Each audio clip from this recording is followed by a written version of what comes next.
Senador, tudo bem? Tainá Falcão aqui falando contigo. Bem-vindo ao Bastidores CNN. Queria explorar um pouquinho mais a viagem do senador Flávio aos Estados Unidos, entender se vocês já conseguem medir em pesquisas o resultado desse encontro com o presidente americano Donald Trump. Quais são os resultados concretos que hoje a campanha enxerga nesse encontro? Voltando algumas casinhas, para outro tema que repercutiu muito mais no Brasil, os áudios do Flávio Bolsonaro com Daniel Worcaro. Foi coincidência o timing ou faz parte da estratégia da campanha para abafar o assunto também?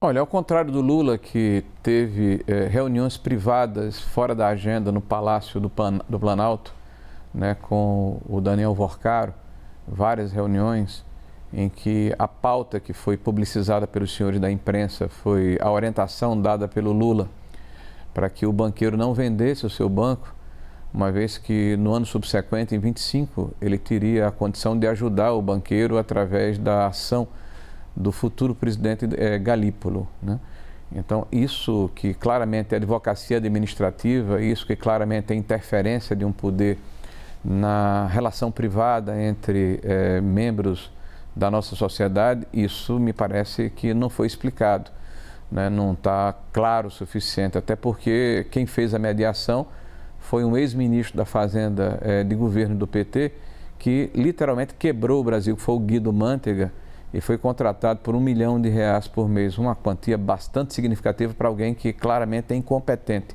Se quebrou o Brasil, certamente deve ter contribuído para quebrar o Banco Master. Então isso é que não foi claro. Na hora em que veio a público a relação privada entre um banco e um investimento num filme, o Flávio veio a público e já deu as explicações a respeito desse processo.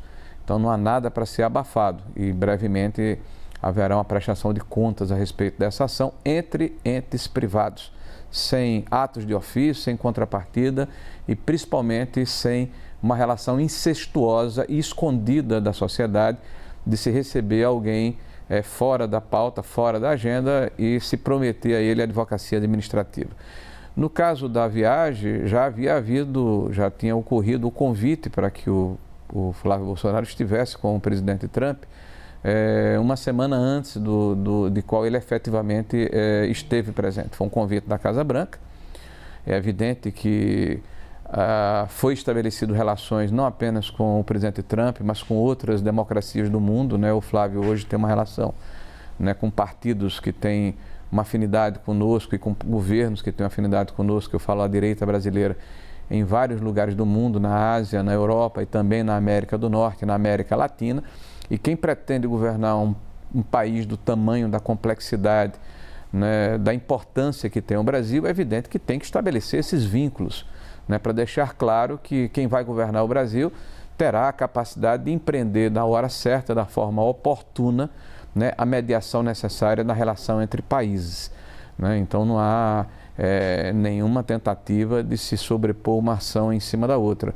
E os frutos são evidentes. O que foi dito ao presidente Trump foi que nós tínhamos uma preocupação muito grande com a maneira como a segurança pública estava sendo tratada nesse país.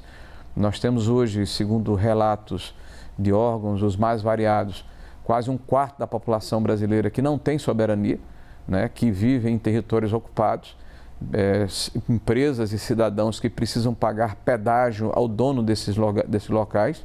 Nós estamos no século XXI, são quase 20 anos de governo do PT. Nós assistimos, isso saiu nas redes sociais, e é amplamente divulgado, por ocasião da vitória do Lula, a manifestação de alegria de presos se manifestando com o L, ou seja, há uma afinidade evidente com essas pessoas. Nós vimos autoridades como o próprio presidente da República e ministros andando em territórios ocupados pelas facções sem a necessidade de muita segurança.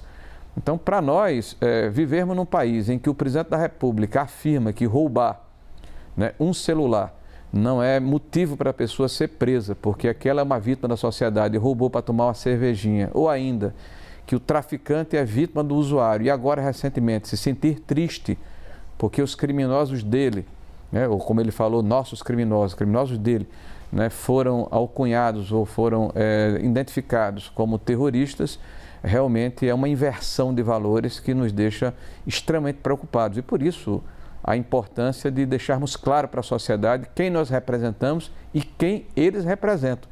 E a necessidade de tomarmos a decisão de quais os rumos que o Brasil vai ter ou vai tomar a partir de janeiro de 2027. Essa é uma discussão importante para o país, que diz respeito a que país nós queremos. Senador, a gente já vai falar sobre a escala 6x1. Uma última pergunta para a gente findar sobre esse assunto dos Estados Unidos. O governo brasileiro está com uma preocupação muito grande de uma eventual interferência dos Estados Unidos nas eleições brasileiras. O senhor acredita sobre essa possibilidade, que há a possibilidade de uma interferência de Donald Trump? Olha, aconteceu realmente essa interferência em 2022, é pública, é notória. O ministro Barroso, na época, presidente do Supremo Tribunal Federal, procurou a embaixada americana, o governo americano, e pediu essa interferência. Né? Houve aqui recursos investidos através da USAID, né? Recursos vultosos em ONGs que trabalharam para desqualificar o governo do presidente Bolsonaro. Né? Foi feita uma campanha explícita aqui contra o governo na ocasião. E o que nós queremos, na verdade, é que haja isenção, que haja um acompanhamento, como acontece em qualquer eleição de países importantes no mundo inteiro, né? Que as nossas eleições sejam acompanhadas, mas o que nós queremos é isenção e paridade de armas. Nós repudiamos qualquer interferência, como a que aconteceu em 22. Nós desejamos que não se repita em 2026 em nenhum momento da nossa história, daqui por diante. Tá? E é uma página que nós queremos que seja virada, porque o mais importante é que a vontade do eleitor seja respeitada e que, se houver alguma influência no sentido de se posicionar politicamente e se buscar a afinidade e a empatia com o eleitor, essa influência seja feita por agentes locais, pelo governo, através do seu partido político e aqueles que o compõem, e pela oposição, que legitimamente, no exercício da democracia, faz a crítica, né, apresenta propostas alternativas e faz a comparação sobre o que de fato está ocorrendo no país. É isso que nós queremos.